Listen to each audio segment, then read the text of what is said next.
This 2021 paper 1 question 6, we have to show that this graph here is minus 2x squared plus 4x plus 6. So we see the roots are x equals minus 1 and x equals 3. So I kind of like to think about this as working or solving quadratic backwards. So x plus 1 equals 0 and x minus 3 equals 0. So then the quadratic is going to be the product of these two things. So we'll have x plus 1 times x minus 3 is equal to 0. And we just have one slight, I suppose, detail, but before I worry about that, I'll just multiply this out. We'll get x squared minus 3x plus x, that'll give us minus 2x, and then we'll have minus 3 equals 0. Okay, so this is a quadratic that has the same roots, but it's not necessarily the exact same quadratic. So first of all, notice that this is a positive quadratic, so it's going to look like this, but we want it to be a negative quadratic. So we can maintain the roots. If we just multiply across by a minus 1, we get minus x squared plus 2x plus 3 equals 0. So again, this still has the same roots because it came from this. We just multiplied by minus 1, so that didn't do anything.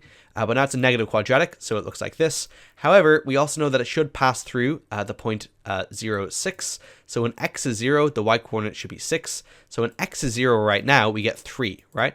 So I know this is equal to 0, that's for the roots, but really what this is this is h prime of x, okay? The equal 0 technically shouldn't be there, but just leave it there for a second.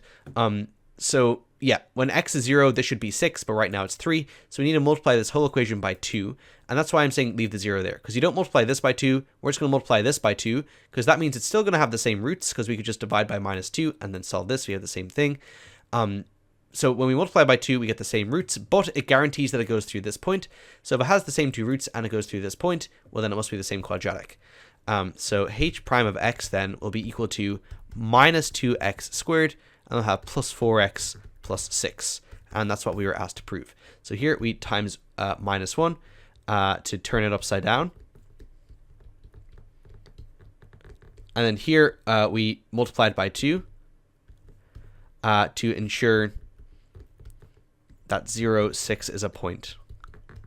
So yeah, hopefully that made sense. Then we're told to use h prime of x to find the maximum positive value for the slope.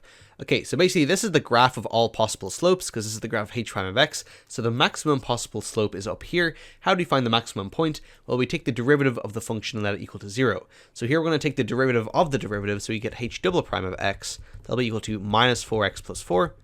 That's just differentiating from up here. Then to get the peak, we let that equal to 0, because that's where the slope is 0. And then we can clearly see that x is equal to 1. Okay.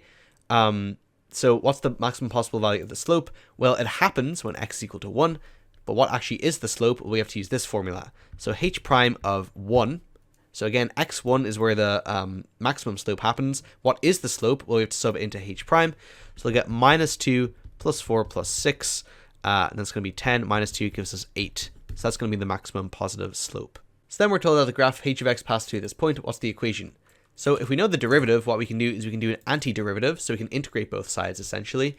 So you integrate this with respect to x, and integrate this with respect to x.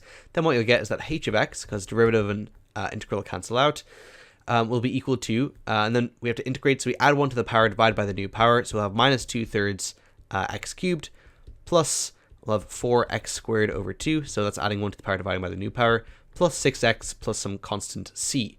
And we know that h of 0 will be equal to minus 2. So that'll be equal to, we just replace all these x's with 0, so we end up just getting c. So c is equal to minus 2.